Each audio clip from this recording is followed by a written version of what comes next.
Welcome to India, where history is older than your favorite grandma's favorite recipe. Our story begins in the northwest of the subcontinent, in one of the earliest urban civilizations, the Indus Valley civilization. Around 2500 BCE, Harappa and Mohenjo-daro were not just cities, they were trendsetters. They had planned streets, drainage systems, and even public baths. Talk about hygiene goals. But like every great civilization, the Indus Valley had its curtain call, leaving behind ruins and mysteries for modern archaeologists to obsess over. After the Indus Valley, India moved into the Vedic Age, a time when people wrote deep philosophy while probably munching on some early form of naan. The Vedas laid the groundwork for Hinduism, the caste system, and Sanskrit, basically the OG language of India. Fast forward to 321 BCE, enter the Maurya Empire. Chandragupta Maurya united a large part of the subcontinent for the first time, which is impressive considering he didn't even have WhatsApp groups. Then came Ashoka the Great, who decided to stop conquering and start caring after the bloody Kalinga War. He became the first emperor in history to promote world peace, complete with inscriptions on massive stone pillars. How's that for ancient PR?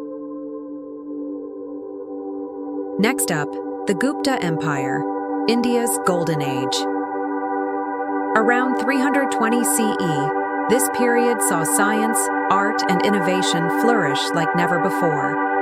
Aryabhata, the genius mathematician, figured out that the Earth rotates on its axis, while the rest of the world was probably still wondering why the stars move. Temples became architectural masterpieces, literature hit new heights, and people realized that learning is, in fact, cool. Universities like Nalanda welcomed scholars from across the world. Think of it as the Ivy League of ancient India. And then, things got spicy with the arrival of the Delhi Sultanate in the 13th century.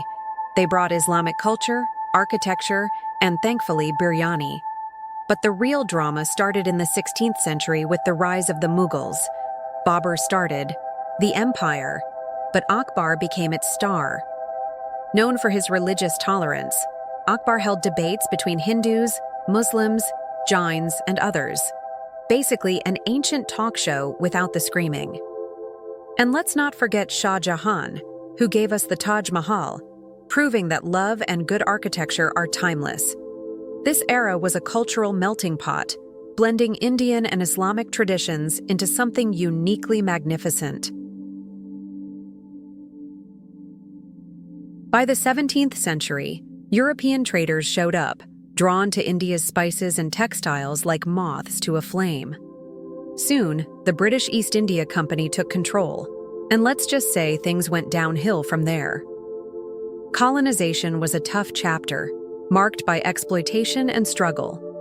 The 1857 revolt was the first major pushback, but the real momentum came in the 20th century with the independence movement. Enter Mahatma Gandhi, who fought the British not with swords, but with salt and silence.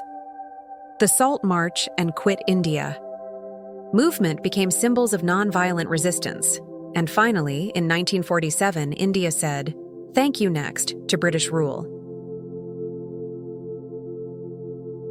Independence came with a price. The partition of India and Pakistan in 1947 led to one of the largest migrations in history, accompanied by heart-wrenching tragedy. But India's resilience shone through.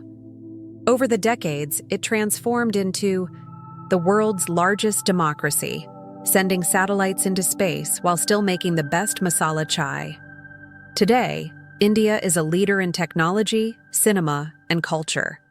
Bollywood alone probably produces more movies than you can watch in a lifetime. And here's the best part. India isn't just a country.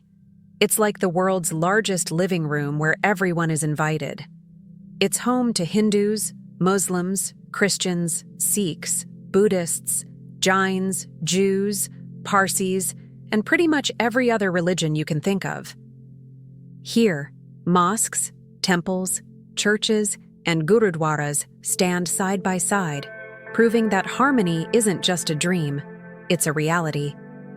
Whether it's the Ganges flowing since ancient times or the bustling streets of Mumbai, India is a place where the past and future meet. It's messy, colorful, chaotic, and beautiful, just like life itself. So, if history has taught us one thing, it's that India is timeless, resilient, and most importantly, united in its diversity. Thank you for joining us on this journey through the incredible history of India. If you enjoyed this episode, don't forget to like, share, and subscribe to our channel for more fascinating stories from around the world.